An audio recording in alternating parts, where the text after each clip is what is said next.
Hey, I'm Bill Marion, and this is A Nose for Life. This is a different kind of video for our channel, but it's something that I've wanted to do for a while, and that's talk about history. We've been making content since 2016. Some of it's good, some of it, well, not so much. I've made some videos I'm really proud of, and I've made others that, well, I leave on the channel because it seems cowardly to remove them. Since Carolyn and I love to travel, we end up visiting a lot of historical places. But if you've been watching our videos for the past few years, you may have noticed that I try not to be too divisive when it comes to the retelling of historical events related to the places we visit. I try to keep everything vague, positive, or even silly. Let me just be blunt, that's not been great for my channel. If I was more opinionated and divisive with my commentary, I'd have a lot more subscribers and a lot more views. Instead, I try to keep the content on my channel light and provide viewers with an opportunity to escape all the divisive rhetoric and promote our values of living an abundant life.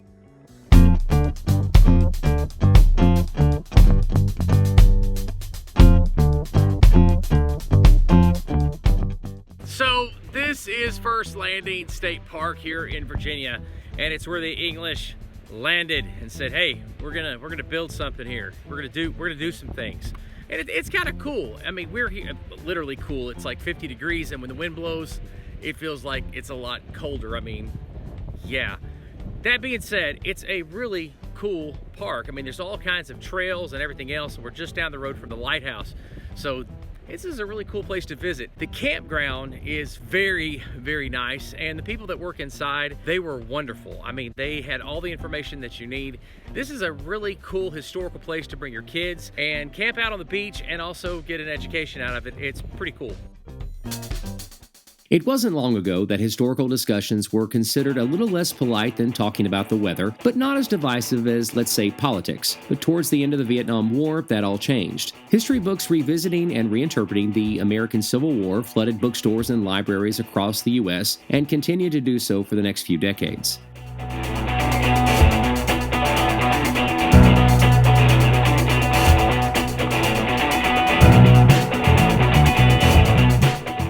And there are some definitive reasons as to why this happened, but it's beyond the scope of this video. Regardless, history ain't what it used to be, and it never was that great. Don't get me wrong, I've always loved history, but it wasn't until I was an adult and finally had some discipline in my life that I studied history academically, and that's when I began to realize that our understanding of the past is a house of cards, thanks in part to historical revisionism.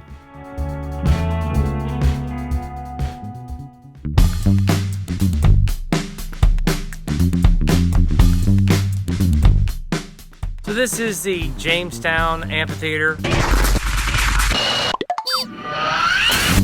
where they did English rock. It was normally punk rock, a little bit of rap every now and then, and they would sit around the fire and have, okay, that's not true at all. Seriously though, they have a really cool amphitheater here. The campground is amazing. This facility is like awesome. I'm telling you, if you like camping at the beach, hiking, and you've got to have nice facilities, this is where you want to go.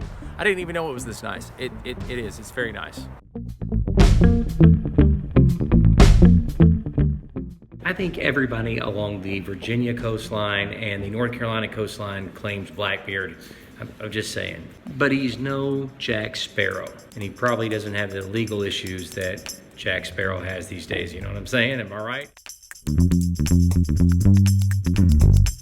So here's something really cool about First Landing State Park is that when you're here, you may see and hear some strange things like loud noises and flashes of light. Why? Because you're right next to a military training center, and they train all year long, and they train 24 hours a day. You know what? I would come here to camp just for the strange noises and lights. That'd be really cool. $7 to park here and just kind of walk around. They got a lot of trails, and we're heading over there right now to see the trails, but $7 isn't that bad just to park here. I think the big interest here would be camping.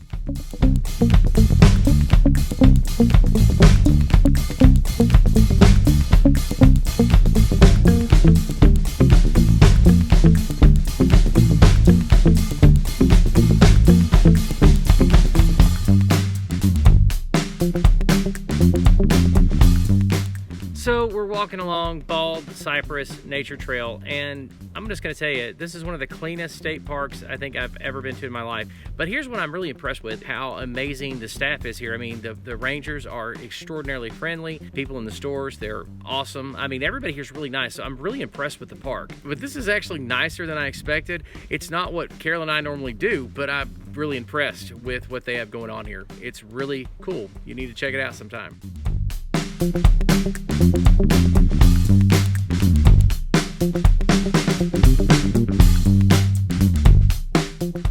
It's really funny that they have Spanish moss here, because when I think of Spanish moss, you know, I'm thinking South Carolina, Georgia, you know, those southern states where the Spanish moss just flows through the trees.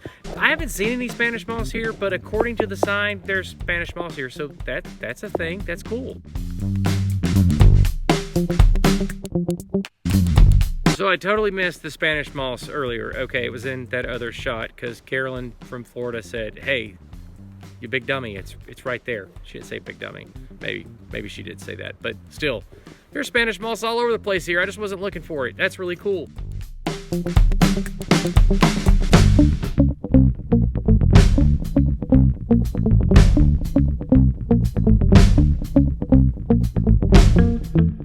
Okay, but if you're a Spanish moss enthusiast, I wouldn't say that this is like a grand place for Spanish moss. Okay, enough about Spanish moss. I'm done. In case you didn't know it, historical revisionism is the reinterpretation of the historical record based on new information, evidence, or ideas. And that definition simply doesn't cut it. Let me explain. Even with new evidence, challenging the orthodox view of something historical is an uphill battle. Something becomes orthodox if it's established and accepted. If someone has an orthodox opinion about something, they have a traditional opinion, and nothing becomes a tradition by disappearing easily. After all, rewriting history books means the old books are wrong, and if they're wrong, no one will buy them any longer. And it means the people who wrote those history books are wrong, and who wants to be wrong? It might mean a loss of revenue, and not just for textbook companies. It also includes reinterpreting history based on our current morality or modern viewpoint. Historical revisionism isn't evil. Thanks to revisionism, races, individuals, events, and even places that were omitted from history due to racism are being added back to historical narratives. And it goes without saying that's a good thing. Historical revisionism often identifies historical injustice.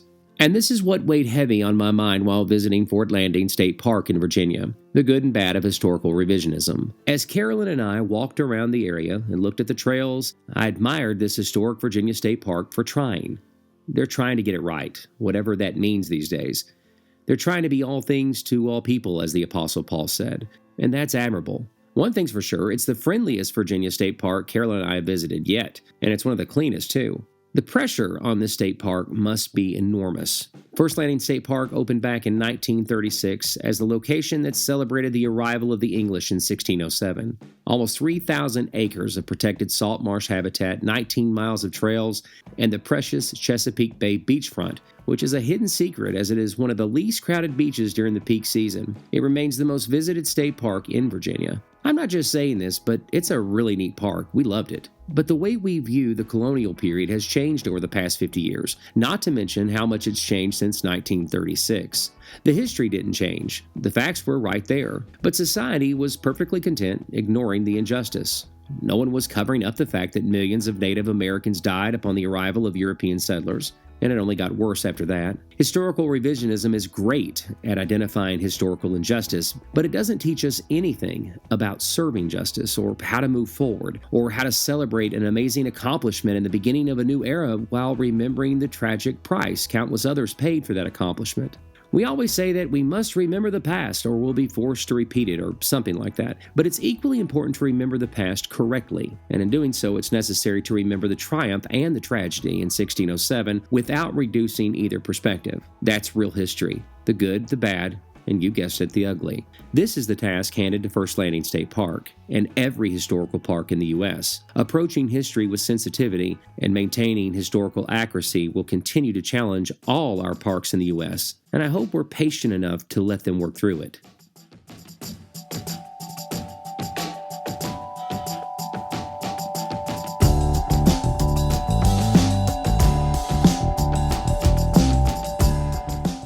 First Landing State Park is all about nature trails and being out here next to the swamps. You're just a stone's throw away from, beach town and lots of industry and all that kind of stuff. But then you get back here and you feel like you're in the middle of nowhere. It's really nice.